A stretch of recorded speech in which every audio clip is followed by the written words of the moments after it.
mo sáré kò yọ dáadáa kò yí nǹkan tí mo sọ yọ dáadáa ok ìwọ náà mú nǹkan tó ṣẹlẹ̀ every 15th of March 15th of March ok so ẹ bá mi gbàdúrà fún kí n gbàdúrà fún Wahab Adéṣẹwà Kadija tẹ̀ ń sọ yẹn ó ń jọ Kadija tó jẹ mí lówó ẹni pé èso mi ò mọ eléèrí ṣùgbọ́n nǹkan tí mo mọ̀ ni pé bó ṣe ń ṣe birthday lónìí mo gbàdúrà pé yóò tún ṣe mí nínú owó nínú ọlá tí ẹ ò ní ta obìnrin ni àbí obìnrin ni kò ní síyàn Jésù Olúwa wa nǹkan tá a mú mi rí kò jù bá ń lọ ọ̀rọ̀ nípa tówó yẹn. ẹ tẹ́ sọ́kò kò ní síyàn ó ti máa rí o. ó ti máa ẹ jẹ́ ká fi yẹn lẹ̀ tówó yẹn là ń sọ báyìí.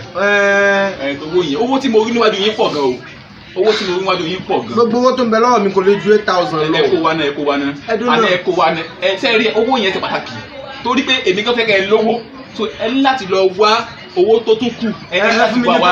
nínú rẹ̀ mi ìmọ̀ ẹ tó ń bẹ́ẹ̀ mẹ́ kí fún mẹ́rin máa fi ẹ̀yin má wọ̀rí tẹ̀ ẹ lọ kówó yòókù wá ẹ má bá wọn àjẹnú mi jiyàn. ẹ ṣùgbọ́n àwọn àmú padà mú bọ̀ wá. ẹ lọ kó yòókù wá. ẹ pẹ̀lẹ́ o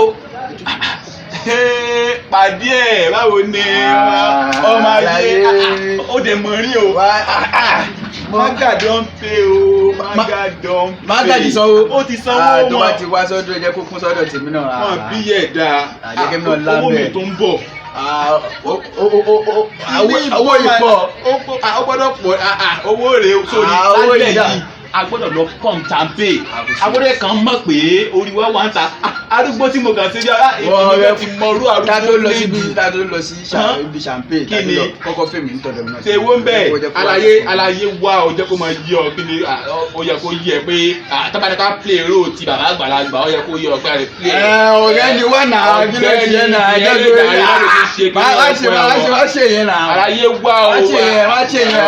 ọ̀dà máa wọ̀ rí àlàyé ni wọ́n náà gbélé. orí ẹ̀fọ́ kásíbẹ̀ orí ẹ̀fọ́ lẹ́nu pa. torí tó bá ti da lẹ́yìn lásán tábà kọ́ dé club lásán àwọn ọmọ ẹ̀lẹ̀ tó wà bẹ́ẹ̀ lásán torí tábà kọ́ dé bẹ́ẹ̀ mi kọ́kọ́ nídìí ọmọ ẹ̀lẹ̀ lẹ́pa méjì péré ni mo kọ́kọ́ nídìí náà wọ́n fi yẹn rẹ̀. ẹ kò sí ọ̀nà àgbo ìwọ inú. kò ní pẹ́ dé aráyé tó bá ti dé kó o ti dé àgbàlagbà ní o ti ń bọ̀ o ti ń bọ̀.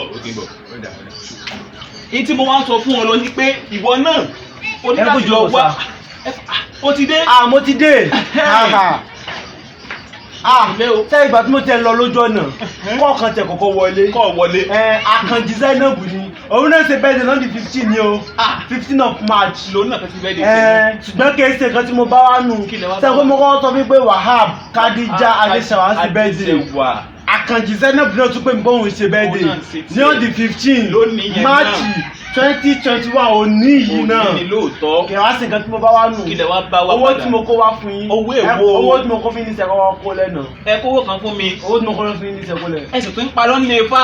ọ̀rẹ́ ṣé o kó o fún ẹni. ṣé wàá mọ parọ́ àgbàlagbà ara mi. ṣé ẹsìn iṣẹ́ ìyàdé ni ibà iná àgbì. ṣé ìwọ wàá máa parọ́ owó mọ́ ọ̀rẹ́ mi. àgbàlagbà. kí ẹ bá mi sọ yìí. àgbàlagbà ni mí náà. àgbàlagbà ni kí ni. mi máa kọ́ tó yẹ. ìwọ ó máa parọ́ owó mọ́ ọ̀rẹ́ mi. mi lè pa ọmọ gbẹ owó ẹni sọ ma kọ. wá ọ̀gbẹ́ni ṣé wọ́n ti wá èmi ní sọ́dọ̀ èmi náà gbẹ wá mọ̀jẹ̀ kí n fọ́ wá kọ́kọ́ jókòó èmi náà gbẹ ní ṣé ẹ mọ nǹkan tó ṣẹlẹ̀ èmi náà fẹ́ mọ́ pa so mo ń bẹ́ẹ̀ bá wọ̀ yẹn kí n bá rí wá filẹ̀ ojú rẹ ni mo ti wá filẹ̀ tó bá yẹ pé wọ́n bí wọ̀dà ìwọ kan tẹ̀ láwà wọlé a máa ṣe kinní yẹn fún ẹ ọ̀rẹ́ dá lọ. àwọn akẹ́kọ̀ọ́ palẹ̀ mọ́ ni kò sí wàhálà Wahab Kadija Adéṣẹwà happy birthday Àkànjí Zainab happy birthday. ṣé tí gbogbo nǹkan tó ṣẹlẹ̀ nísìnyí. wọ́n pé kí n tiẹ̀ kí n dìlọ́ sí birthday Wahab Kadija àti Àkànjí Zainab. mo wá títí wọ́n yájú ọ̀dọ̀ ẹnìkan fún mi wọ́n sọ pé ọkọ̀ àṣírí ìjìnlẹ̀ pé àmọ̀lé gbogbo nǹkan pé wọ́n ní oògùn gidi lọ́wọ́ ìgbà tí mo débẹ̀ ọ̀dọ̀ wọn kó wọn ní burúkú ni wọ́n lò fún mi ní gbogbo tó ń bẹ lọ́wọ́ mi wọ́n ti gbà mi ì lè lọ sí bẹ́ẹ̀dì àwọn Kadija mọ́ nísìn mi ì lè lọ bẹ́ẹ̀dì rẹ̀ mọ́ ok kò sí wàhálà mo bá mi sọ fún pé mò ń kì í mọ next year àjọ máa ṣe mi lágbára Ọlọ́run àjọ sì ti next year ní ṣùgbọ́n kò sí wàhálà.